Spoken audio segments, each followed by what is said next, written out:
Welcome, foolish mortals, to Halloween Treats, presented by the Look Back Machine. For the entire month of October, we bring you 31 episodes on 31 flicks. So sit back and relax on your broomstick. We have blood-curdling boogeyman and sadistic serial killers. From castles to were-rabbits to spine-chilling spine-tinglers. Oh, but that's not all. It's only a bit. There's also Dahmer, Dracula, and Wallace and Gromit. So turn down the lights and turn up the sound. And ready your heart, for it's about to pound.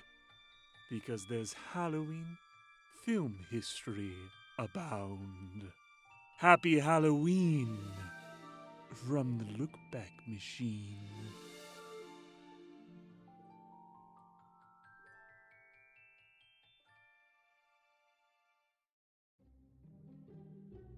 Eight-Legged Freaks is a callback to the 1950s giant monster movies Them and Tarantula. It's a silly, small-town horror popcorn flick of the past, made in 2002. The evil spider film originated with the successful short Larger Than Life, directed by Ellory Elkayem. Its success at festivals led to a deal with Roland Emmerich and Dean Devlin, and Elkayem then took his small short and blew it up for the big screen. Director of Eight-Legged Freaks, Ellory Elkayem. So Larger Than Life came about because I've been making short films for a long time in New Zealand, pretty much since high school. I was an 80s kid.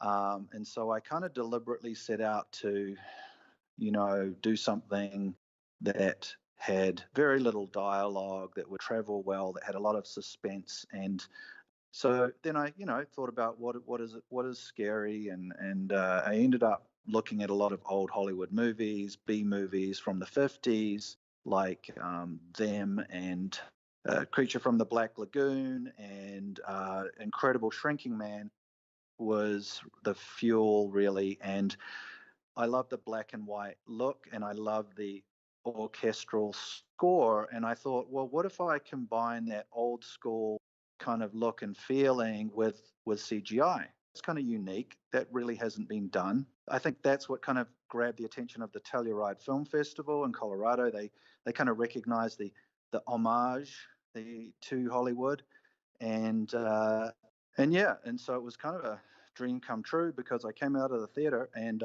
obviously the audience appreciated the film. I think, again, because they weren't expecting kind of a miniature Hollywood movie in a short film program. It was kind of this crazy situation where I came out of the theater and all these agents and managers and people were kind of giving me their business cards and and saying, let's do lunch. But then, of course, you get to Hollywood and you did a bug movie, and now you're the Hollywood bug guy, right? Which was fine with me. The first thing I did after Larger Than Life was a killer cockroach movie called They Nest, which maybe a lot of people haven't seen or haven't heard of it, but it was for USA Network. And I think tonally it was a lot straighter, more serious than Eight-Legged Freaks. So so it was a good kind of warm up before Eight-Legged Freaks. So what happened was, I think my agent sort of had sent the movie around town, fell into the hands of Roland Emmerich and Dean Devlin, who had come off of Independence Day, one of the biggest movies of all time at the time. And I think they'd just done Godzilla.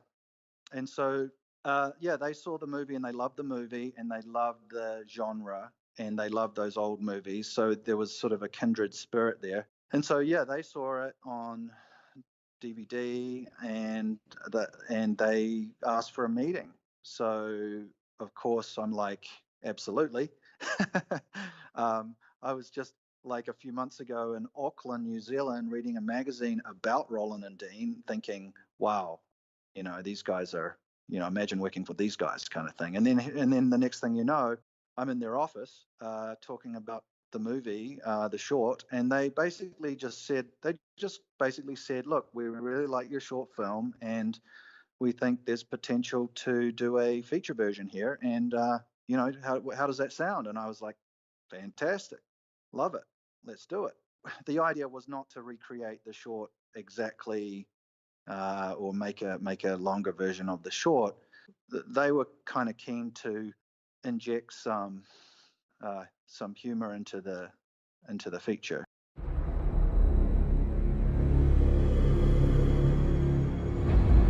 One of man's greatest fears is of something smaller than ourselves. We've never outgrown our fear of them. But now, they have outgrown us. Well, no, it didn't immediately get the green light, no. So we just decided to go into development. Basically, we're given the job to, crank out a first draft ASAP. So they were very keen to get a script that they could shop around pretty quickly. And also they had a special effects company called CFX, which of course needs business, needs to keep, needs effects. So I'm sure that that was a bit of a motivation as well, right? To keep that company with lots of work coming in as well. So yeah, we spent probably like, let me think, a year or so developing the script, and Sony weren't interested. They had a deal with Sony at the time. Dean, he ended up taking it to his neighbor, Bruce Berman, who was at Village Roadshow, and Bruce liked the project, and so he took it to Warner Brothers, and then it became a Warner Roadshow movie. I remember early on doing some early drafts of the script, and Bruce, he doesn't mince words, and I do remember a meeting where he just said, "The script is a piece of shit." And that's the first time, being from New Zealand, that was the first time I'd ever heard anybody say, just come out in a meeting and just lay it out like that, in front of everybody.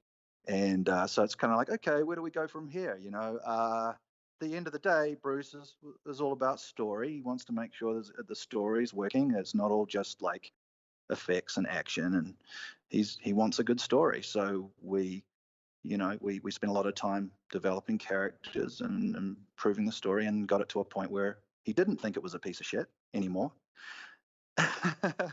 And so, yeah, I was talking about, just a weird incident that happened before I got the green light for Eight-Legged Freaks. I was hiking into Panga Canyon with my wife at the time, and we were just walking along the dirt track, and then all of a sudden, I don't remember who saw it, but one of us saw a big tarantula just kind of slowly walking across the path in front of us.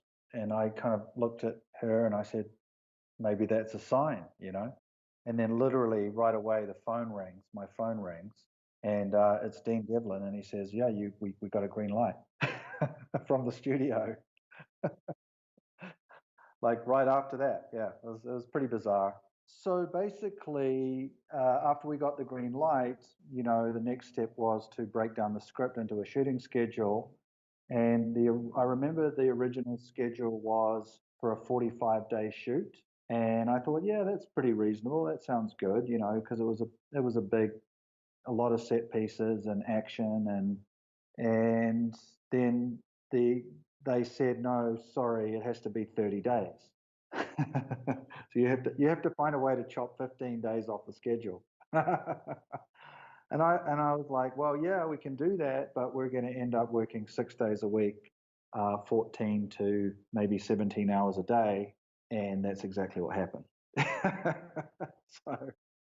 So a light day was like 12 hours. We had multiple units running. Roland was doing a lot of second unit stuff. So we were, just going kind of hell for leather, just getting as much as we could, So it was pretty crazy having Roland Emmerich as your second unit director. That was interesting. But but you know, that's who you really want, you know, because he's just so experienced. He can just you know, he can get a lot done. So yeah, no, look, it was smooth. It was just not much time for messing around. It was just go the whole time. Like 30 days just went by very quickly, and you had to get jacked up on caffeine and get vitamin shots and just do whatever you had to do to get through it. You know, this might be a little cheesy, but one thing that kind of stood out is, and I mentioned the long hours. And you know, sometimes you'd be working so many long hours that the food people have gone home, and people get hungry. And I remember one time, you know, we were working really, you know, we'd work like a 18-hour day, and David Arquette shows up with a bunch of ribs and food on his own accord, and just came and fed everybody off his own back. And I just thought, wow, what a nice guy, what a nice thing to do. Like, how often do you see that, you know? Get back, eight-legged freaks! You know, basically, I was a kid from New Zealand who made a short film with about 15 effect shots. And now all of a sudden I'm doing a $30 million movie in Hollywood with like hundreds of effect shots. So it was a big jump. Yeah, man. Like that. Okay, so probably the biggest disappointment of the movie, and I don't know who ultimately is responsible for this decision, but whoever you are, you made a really bad decision because and nowadays, being a bit older and wiser, I'd probably jump up on the table and have a conniption and yell and scream and say, no, you must release this movie at Halloween. This is a Halloween movie. Spiders go with Halloween like peanut butter and jelly. It's got to be Halloween. And that was the original intention, but then somebody decided, let's move it to summer to, I guess, to chase those summer dollars. And unfortunately, a lot of people were at the beach. The movie did, you know, it did okay, but I think it would have done a lot better as a Halloween movie. It probably would have done a lot better business as a fun thing to go and see with your family or your girlfriend. And, you know, that was the intention. So, but again, I didn't really have a lot of say, but now it's become a cult classic, and it is a kind of a Halloween movie, and people watch it on Halloween, and it gets played on Halloween. So better late than never. Thanks for listening to Halloween Treats, presented by the Lookback Machine. Stay tuned for the entire month of October for an episode every single day till November.